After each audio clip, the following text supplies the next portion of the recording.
আসসালামু আলাইকুম। আমি মোহাম্মদ উদ্দুজ্জামান হেলমিয়া জিলানি।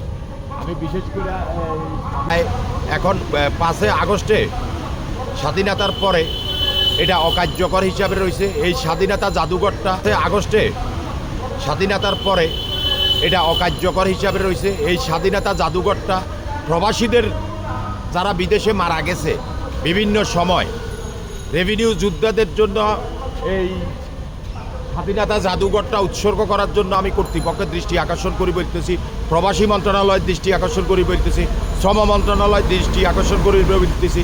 আমাদের পরিচয়ের জন্য আমাদের ছেলেপেলেরা জানে না তার বাপের কবর কোন জায়গায় হয়েছে, তার বাপ কোন দেশে মারা গেছে।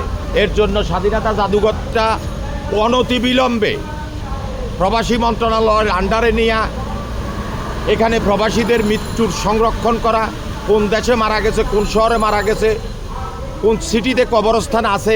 অনেক প্রবাসী আমার বন্ধুবান্ধব শুয়ে আছে বচ্চোয়ানাতে, বিশেষ করে আমি অনেকের কবর দিছি।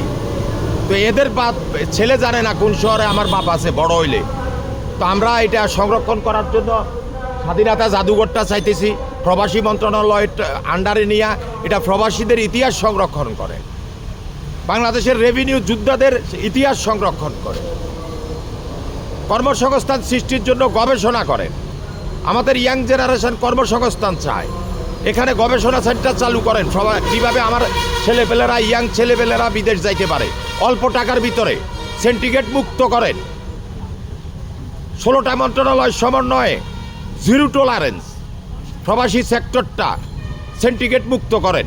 রাষ্ট্রীয় তত্ত্বাবধানে প্রবাসী যেন কি যাইতে পারে বিভিন্ন দেশে সে ব্যবস্থা করে।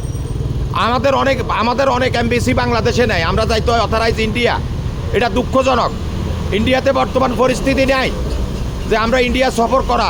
তো সুতরাং অনতিবিলম্বে বিশেষ করে আমি ইউনূস স্যারের দৃষ্টি আকর্ষণ করি বলতেছি,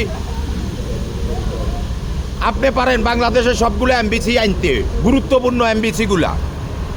পররাষ্ট্র মন্ত্রণালয় সচেতন করেন, ইয়াং জেনারেশনকে চাকরি দেন। পররাষ্ট্র মন্ত্রণালয়গুলোতে ইয়াং জেনারেশন চাকরি দেন, শ্রম মন্ত্রণালয়ের উইংসগুলোতে ইয়াং জেনারেশন চাকরি দেন। এটারে সেবামূলক প্রতিষ্ঠানে করেন যেন অল্প টাকায় আমার ছেলেপেলেরা ইউরোপে যাইতে পারে, মিডল ইস্টে যাইতে পারে, মালয়েশিয়া যাইতে পারে, বিভিন্ন দেশে যাইতে পারে। গবেষণা করেন, সংস্কার করেন, প্লিজ সংস্কার করেন। আর এই স্বাধীনতা জাদুঘরটা প্রবাসীদের জন্য উৎসর্গ করেন, প্রবাসীদের ইতিহাস লেখেন, সংরক্ষণ করেন, প্রবাসী রেভিনিউ যোদ্ধাদের ইতিহাস সংরক্ষণ করেন, গবেষণা করেন। Thank you. আসসালামু আলাইকুম।